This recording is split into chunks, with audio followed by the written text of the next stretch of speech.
Well, yeah, the place was first planted in 1917 by William Bridgman. He farmed it until he opened his winery in '34 when Prohibition ended, and had a dream of making unfortified table wines, which wasn't done back then. And he nursed that along until he was forced to give over to the fortified stuff once again. And the winery changed its name from Upland Winery to Santa Rosa Winery, and in '71 Santa Rosa Winery closed. In '72 my grandfather, Alfred Newhouse, bought all of the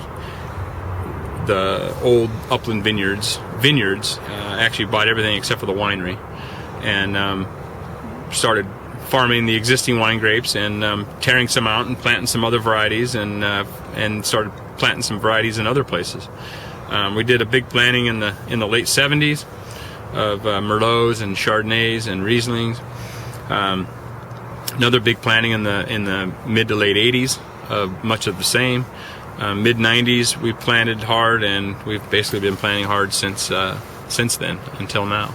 So this block we're standing in, which is Black Muscat, these grapes were planted by Bill Bridgman, or correct, yeah, by people helping Bill Bridgman. Correct. So this is, and that's some of the oldest wine grapes in Washington State were planted by Bill Bridgman, right? Yeah. So as far as the Washington wine industry is concerned, this is sort of hallowed ground.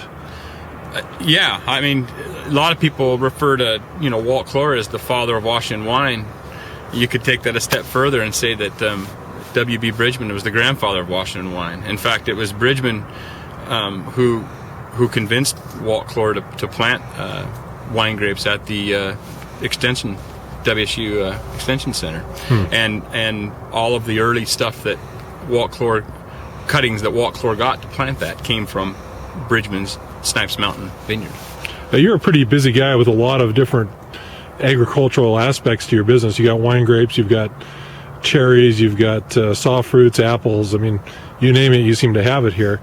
But when you're riding through the vineyards and walking through the vineyards, do you kind of have that sense of that history that exists here? A lot of times I do. I'm a history major, so it's nice to think that I went from college to a history major to farming, and now I like to think I'm using my degree. So yeah, I like to think that history's around me. But definitely, when you go by these old vines, you're always reminded of it, and it makes it more of a special place.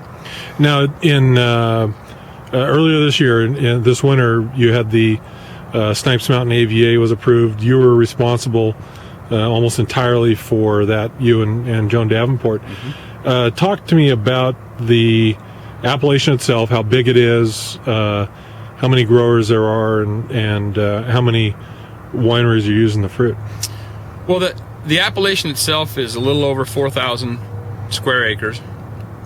I think it makes it the second smallest in Washington State. We're about 50 acres behind, 50 acres bigger than Red Mountain, I think. Total acreage, we have about 750, 800 acres of wine grapes on Snipes Mountain, between 4 different growers.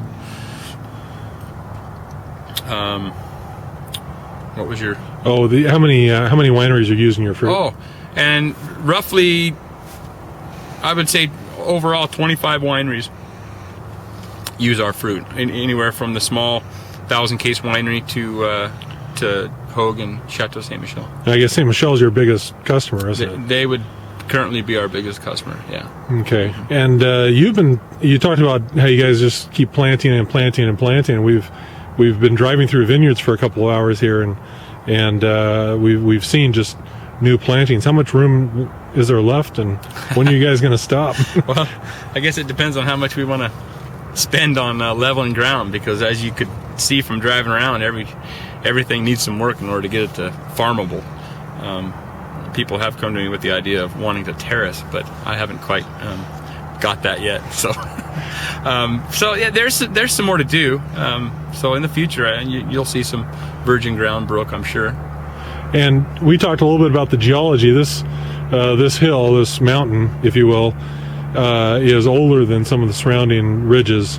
that goes back more than 1 million years, and some of the ground is, or most of it is, unaffected by the Ice Age floods. Is that correct? Correct. Yeah. You get to a certain level. The top of Snipes sits 1,300 feet up, and it's just a big upthrust in the middle of the valley. So yeah, there's roughly 300 feet on top of the mountain, 350 that were untouched by the Missoula floods, which is kind of unique for around this area. We also get, when you compare it to just the Yakima Valley, we have a moderate to significant more heat units on Snipes Mountain, just because of the orientation of the hill and the reflection of the heat off the rocks, and the air drainage is really good. Our soils are much older than the surrounding Yakima Valley, due to the way it was formed, the Ellensburg Formation. And let's talk a minute about Harrison Hill, because that's also part of the appellation, even though it's not on Snipes Mountain, and that has quite a history to it as well. Yeah, Bridgman originally planted Harrison Hill in 1914 to some non-wine grape varieties, and I think it was in the early 60s the Associated Vintners took it over and planted it, and then in the late 70s we took it over and started farming it. So yeah, there's vines still left there from 1962, so there's got a lot of history on it. And who gets all those grapes? DeLille Cellars gets those grapes, and it goes into their Harrison Hill bottle. So that's got to be a source of pride for you to see a wine that is named after that vineyard of yours. Yeah, of course. Yeah, it's we're getting more and more vineyard designate wines every year, but that was our first, and I would have to say it's still our best. Yeah. Well, very good. Anything to add? I don't think so. All right. Thank you.